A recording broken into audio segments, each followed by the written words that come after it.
남자 배구 바레인과의 경기 한번 살펴보겠습니다. 우리는 토너먼트에서 12강 토너먼트에서 떨어지면서 이제 순위 결정전으로 내려오게 됐고요.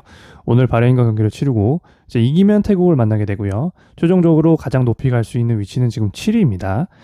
바레인 같은 경우는 예선 성적을 한번 쭉 살펴보면 좀 약체라고 할 수 있는 네팔을 만나서 한 세트를 좀 내주면서 3대 1승을 거뒀고, 이란을 만나서는 한 세트를 또 따내면서 나름 또 괜찮은 결과를 만들어냈고요. 토너먼트에 진출을 해서는 카타르를 만났습니다. 카타르 역시 뭐 배구 강팀이기 때문에 쉽지 않은 승부였고, 역시 3대1로 패배를 당하면서 지금 순위 결정전에 내려온 상태고요.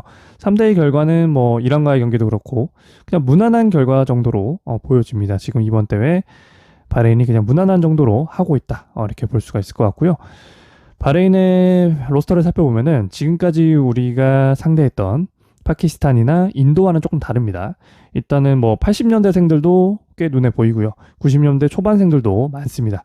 그 정도로 다른 국가들에 비해서는 조금 연령대가 있는 편이고요. 신장도 보시면은 그렇게 높은 편은 아닙니다. 180대, 뭐 170대 선수들도 꽤 보이고 180대 선수들도 많고요. 초중반의 선수들이 많고, 스파이크 높이, 중요한 건 스파이크 높이인데 보시면 3m 한 초중반 이 정도에 많이 형성이 돼 있어요. 지금까지 우리가 조금 어렵게 경기를 했던 파키스탄이나 인도 같은 경우에는 한 3m 30에서 3m 50 정도 수준이었는데, 바레인은 그거보다는 조금 높이가 낮기 때문에 조금 한결 수월한 경기라고 볼 수가 있을 것 같습니다. 우리나라 점프 높이를 보시면 한 3m 20에서 3m 30 정도 되거든요. 그러니까 우리랑 비슷하거나 조금 낮은 높이를 가진 팀을 오랜만에 만난다, 이렇게 보시면 될 것 같습니다. 사실 우리나라와 바레인은 얼마 전에 경기가 있었습니다. 이제 올해 7월에 이제 ABC 챌린저컵에서 만났고요. 이때 4강에서 우리나라가 바레인에게 3대0 패배를 당하면서 결승 진출에 실패를 했습니다. 이때 세트 스코어를 보시면은 1세트에 굉장한 듀스가 나오면서 35대 33으로 졌고, 이후 세트들도 25대 23, 25대 20으로 지면서 우리가 패배를 했고요. 이때 명단 좀 다득점을 올렸던 23점, 13점, 12점 이렇게 다득점 올렸던 선수들을 제가 체크를 해봤는데 이번 명단에 고스란히 포함이 되어 있습니다. 그렇기 때문에 이때 나왔던 선수들이 오늘 경기도 나온다, 이렇게 보시면 될 것 같고요. 이 경기는 제가 하이라이트는 찾지 못해서 풀경기 영상을 제 댓글에 고정을 해놓을 테니까 바레인의 어떤 뭐 피지컬과 경기력 이런 부분을 한번 좀 체크를 해보시면 좋을 것 같고, 바레인은 제가 느끼기에는 뭐 타점으로 엄청 찍어 누르는 그런 팀은 아니고, 높이가 낮다 보니까 좀 강한 서브를 구사하고, 그리고 수비력이 좀 괜찮은 것 같았어요. 제가 풀 경기를 보니까. 그래서 그런 좀 조직력적인 측면으로 상대팀을 상대하는 그런 팀이라고 보시면 될 것 같습니다. 근데 사실 이 경기가 저는 좀 멘탈적인 부분도 굉장히 중요하다고 생각을 해요.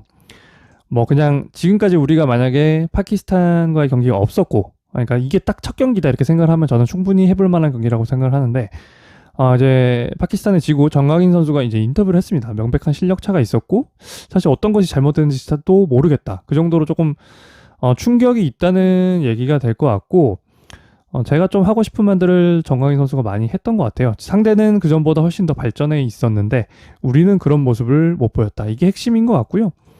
그래서 이번에 뭐 한 선수를 데려오는 등 뭐 좀 베테랑들을 투입을 했는데, 제가 뭐 로스터 설명할 때 말씀을 한번 드린 적이 있었는데 저는 이거에 대해 조금 반대를 했었고, 어쨌거나 조금 세대 교체를 욕을 먹는 시점에서 좀 과감하게 해야 되지 않나 이렇게 생각을 했었는데, 결국 결과도 챙겨오지 못했고요. 정광인 선수도 이런 말을 했습니다.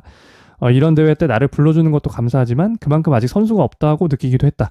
이렇게 느꼈다는 거는 정광인 선수 정도 되면은 그래도 좀 팀의 중심을 잡아줄 만한 그런 선수인데, 이런 인터뷰를 했다는 거는 지금 팀의 분위기가 좀 굉장히 많이 생각보다 가라앉아 있다는 것을 알 수가 있고, 또 하나 중요한 건 상대팀의 또 정신력입니다. 파키스탄이 이제 이런 인터뷰를 했죠.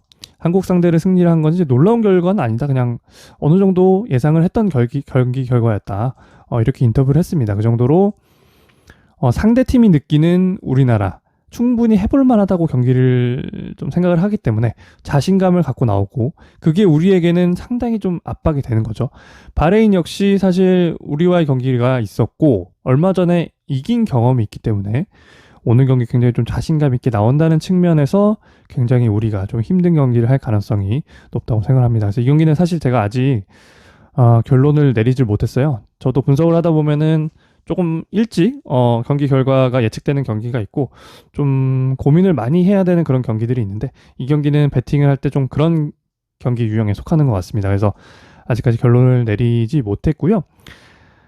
우리가 그래도 어쨌거나 지금까지 만났던 상대들보다는 신장에서 충분히 해볼 만하기 때문에 이 부분에 있어서는 우리가 좀 해볼 만한 요소들이 있는데, 그래도 바레인이 좀 멘탈적으로는 우리에게 훨씬 유리한 게임이기 때문에 그 부분도 좀 생각을 해보고 있고요.